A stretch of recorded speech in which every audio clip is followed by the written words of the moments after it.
So hi guys, welcome back to my to videos. तो इस video में दोस्तों डिस्कस करने वाले हैं यहाँ पर कुछ इंपॉर्टेंट कंपनीज को और उनसे रिलेटेड कुछ इंपॉर्टेंट अपडेट्स हैं जिसकी बात करेंगे इस वीडियो में। तो चलिए दोस्तों वीडियो की शुरुआत करते हैं। सबसे पहली कंपनी की बात करते हैं। पहली कंपनी का नाम है कोचिंग शिपयार्ड लिमिटेड। बट इसको डिस्कस करने से पहले दोस्तों, अगर आपने अभी तक चैनल को सब्सक्राइब नहीं किया है तो चैनल को सब्सक्राइब करके बेल आइकन को प्रेस कर लो और टेलीग्राम चैनल को भी ज्वाइन कर लो, जिसका लिंक आपको डिस्क्रिप्शन में देखने को मिल जाएगा। और दोस्तों एक डिस्क्लेमर भी है, जो भी कंपनी से रिलेटेड न्यूज़ एंड अपडेट्स हम लोग कवर करेंगे वो सारी न्यूज़ एंड अपडेट्स सिर्फ और सिर्फ एजुकेशन पर्पज़ के लिए, सीखने के लिए है। तो इसको किसी भी तरह का इन्वेस्टमेंट एडवाइस मत समझना, आप खुद से रिसर्च और एनालिसिस भी कर सकते हैं। तो चलिए दोस्तों वीडियो की शुरुआत करते हैं। सबसे पहले बात करते हैं कोचिंग शिपयार्ड से रिलेटेड कुछ इंपॉर्टेंट न्यूज़ एंड अपडेट्स के बारे में। सो दोस्तों आज के दिन ये कंपनी आपको काफ़ी ज़्यादा फोकस में देखने को मिल रही थी। फोकस में रहने का सबसे बड़ा रीज़न ये है कि ओएनजीसी की तरफ से कंपनी को मिला है एक 200 करोड़ का ऑर्डर। अब ये 200 करोड़ का जो ऑर्डर है, ये बोल सकते हैं इतना बड़ा ऑर्डर नहीं है जो कि कोचिंग शिपयार्ड बहुत ही ज़्यादा इंप्रेस हो जाए, बट हाँ पिछले कुछ टाइम के हिसाब से अगर हम देखें तो इसको एक डिसेंट अमाउंट ऑफ ऑर्डर हम ज़रूर बोल सकते हैं। बट हाँ, इससे पहले जो ऑर्डर्स कोचिंग शिपयार्ड को मिल रखे हैं ओएनजीसी की तरफ से, उससे कंपैरिजन करें तो ये ऑर्डर का वैल्यू हमें थोड़ा कम ही देखने को मिलता है। बट अल्टीमेटली न्यूज़ आ रही है बिजनेस से रिलेटेड, तो अल्टीमेटली इसको एक पॉजिटिव कंसिडर किया जा सकता है और वही मार्केट ने आज के दिन किया था। 3% के आसपास की जंप हमें कोचिंग शिपयार्ड में विटनेस करने को मिली थी। अब ये सारी चीज़ों के बाद दोस्तों आने वाले कल में कुछ ऐसी न्यूज़ है जो कि कोचिंग शिपयार्ड को 200 करोड़ से भी ज़्यादा के ऑर्डर्स देते हुए नजर आ सकते हैं। अभी देखो पिछले कुछ टाइम से लगातार डिफेंस कंपनी की परफॉर्मेंस हमें अच्छी विटनेस करने को मिली थी, क्योंकि एक रिपोर्ट हमें देखने को मिल रहा था। रिपोर्ट में ये मेंशन था कि 2 लाख करोड़ के आसपास की फाइटर जेट डील हमें गवर्नमेंट अप्रूव करती हुई नज़र आ सकती है, और इसमें से जो 60% से ज़्यादा जो कंपोनेंट्स हैं वो इंडिया में ही मैन्युफैक्चरिंग होगी। तो इसका मतलब ये है कि जितने भी डिफेंस कंपनी है, चाहे वो शिप बिल्डिंग कंपनीज़ की बात करें या शिपयार्ड कंपनीज़ की, चाहे हम एरोस्पेस कंपनी की बात करें या फिर कोई कंपोनेंट्स मैन्युफैक्चरिंग कंपनीज़ की, सभी को इससे फ़ायदा हो सकता है, क्योंकि 2 लाख करोड़ का नंबर है, काफ़ी बड़ा नंबर है, ऐसा भी हम बोल सकते हैं। तो बेशक इन सारी चीज़ों को आप नोट कर सकते हैं अगर आप कोचिंग शिपयार्ड के इन्वेस्टर हैं। बाकी इन्वेस्टर नहीं है, इग्नोर भी आप कर सकते हैं। अब देखो दोस्तों, ये सारी चीज़ें जो अल्टीमेटली हमें रिपोर्ट के ज़रिए सुनने को मिल रही है या फिर ऑफिशियल खबर दिख रही है, इन सब का मेन ऑब्जेक्टिव यही है कंपनी के बिजनेस को अच्छा दिखाना।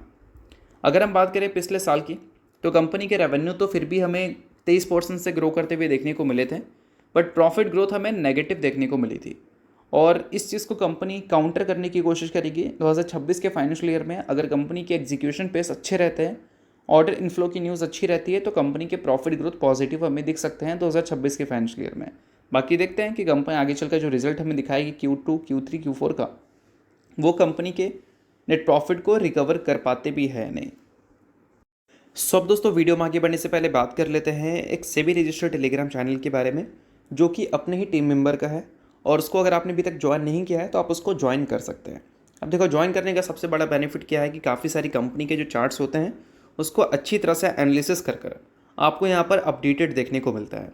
और सेबी रजिस्टर्ड टेलीग्राम चैनल है, तो सेबी रजिस्टर्ड रिसर्च एनालिस्ट के द्वारा अच्छी तरह से प्रॉपर एनालिसिस करके ही ये सारी डिटेल्स आपको देखने को मिलती हैं। तो लिंक आपको डिस्क्रिप्शन में दिख जाएगा, लिंक के थ्रू जाकर चैनल को ज्वाइन कर लो। तो चलिए दोस्तों बात करते हैं अब अगली कंपनी के बारे में। सो अगली कंपनी का नाम है IDFC फर्स्ट बैंक लिमिटेड। अब IDFC फर्स्ट बैंक के इन्वेस्टर्स लगातार इस बात को लेकर कंफ्यूज हो रहे हैं कि कंपनी पिछले कुछ सालों से लगातार अच्छे रेवेन्यू ग्रोथ तो हमें दिखा रही है, बट कंपनी के प्रॉफिट ग्रो क्यों नहीं हो पा रहे हैं। इनफैक्ट प्रॉफिट में ग्रोथ छोड़ो, डी ग्रोथ कंपनी लगातार रिपोर्ट कर रही है।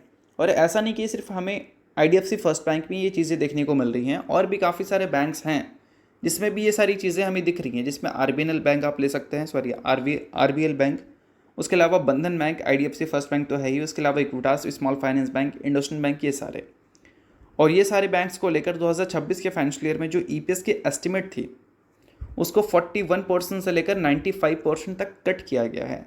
क्यों कट किया गया है भाई? क्योंकि इनके जो फोकस हैं वो अनसिक्योर लोन में हमें काफ़ी ज़्यादा देखने को मिलते हैं, और इस वजह से उम्मीद है कि पिछले कुछ टाइम से जो लगातार कंपनी के प्रॉफिट डैमेज हुए हैं अनसिक्योर लोन बांटने की वजह से, वो वंस अगेन 2026 के फाइनेंशियल ईयर में भी देखने को मिल सकते हैं।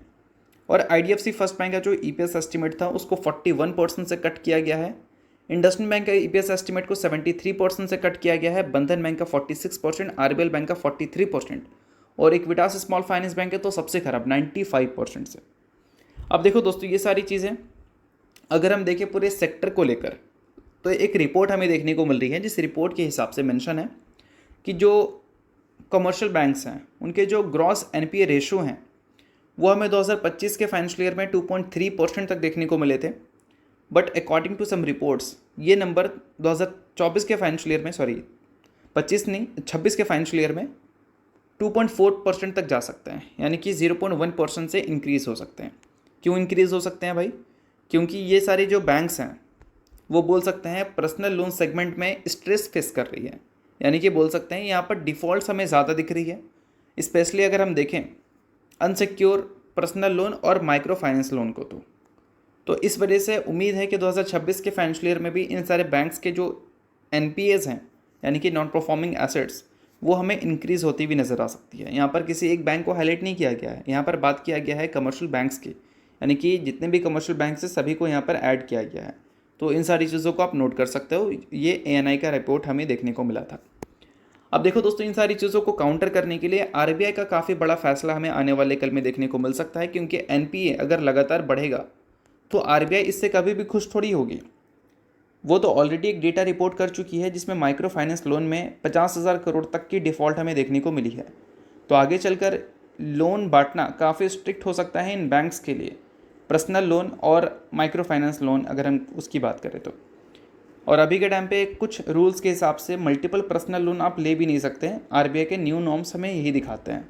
अगर आपका क्रेडिट स्कोर अच्छा है तो उस केस में आपको हो सकता है मिल जाए, बट अभी के टाइम पे देखा जाए तो स्ट्रिक्ट आरबीआई काफ़ी ज़्यादा हो रही है इन पर्टिकुलर सेगमेंट्स को लेकर। तो इसको आप ज़रूर नोट कर लेना, बट सभी चीज़ें एजुकेशन पर्पज़ के लिए, तो इसको एजुकेशन पर्पज़ की तरह ही देखना। तो चलिए इसके अलावा बात करते हैं अगली कंपनी के बारे में जिसका नाम है इन्फोसिस लिमिटेड।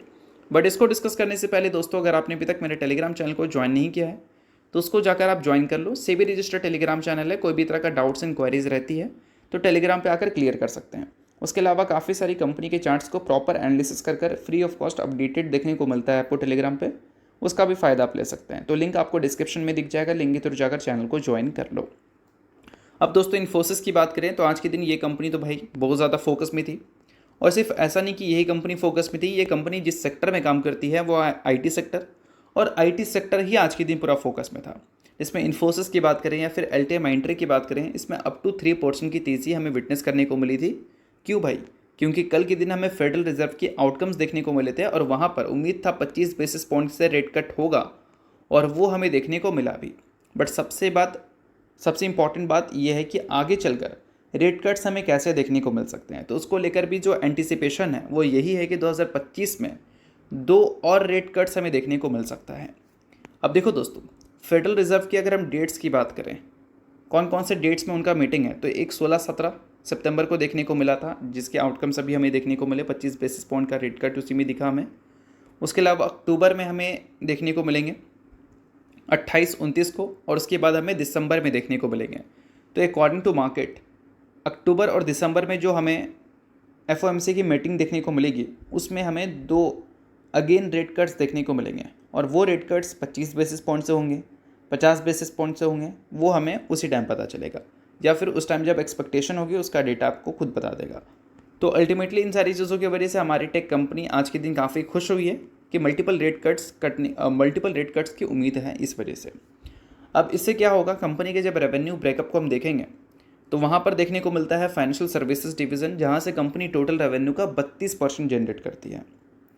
और कंपनी की अगर जोग्राफिकल प्रेजेंस की बात करें तो नॉर्थ अमेरिका में कंपनी का प्रेजेंस है 62%, यानी कि टोटल रेवेन्यू का 62% नॉर्थ अमेरिका से आता है। और वहाँ पर जो फाइनेंशियल सर्विसेज वाली कंपनी है, यानी कि बैंक्स बोल सकते हैं, इंश्योरेंस कंपनीज बोल सकते हैं, उसको कंपनी सर्विसेज देती है, और उसको फ़ायदा कब होता है, जब इंटरेस्ट रेट कम होता है।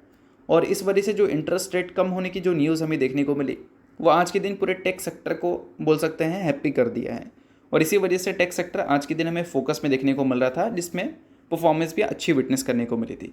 बट हाँ, ये सारी चीज़ें सिर्फ एजुकेशन पर्पज़ के लिए, तो इसको रिकमेंडेशन की तरह मत लेना, आप खुद का रिसर्च और एनालिसिस भी कर सकते हैं। तो चलिए इसके अलावा बात करते हैं अगली कंपनी के बारे में, नाम है संदूर मैग्नीज। रिसेंटली दोस्तों 2:1 के रेशियो में कंपनी ने बोनस की अनाउंसमेंट की थी, जिसका फिलहाल कंपनी ने रिकॉर्ड डेट सेट कर दिया है 22 सितंबर का, यानी कि इस डेट से पहले जो भी शेयर होल्डर होगा वो कंपनी में पूरी तरह से एलिजिबल होगा बोनस के लिए। सो अगर आप शेयर होल्डर हैं तो इस चीज़ को आप नोट कर सकते हैं, शेयर होल्डर नहीं इग्नोर कर सकते हैं, न्यूज़ थी इस वजह से मैंने बता दिया, बाकी ये किसी भी तरह का रिकमेंडेशन नहीं है। तो चलिए दोस्तों ये वीडियो यहीं तक था। आप करता हूँ वीडियो आपको अच्छा लगा होगा, वीडियो लाइक कीजिए, पहली बार सब्सक्राइब कीजिए। वीडियो के लिए बहुत बहुत शुक्रिया।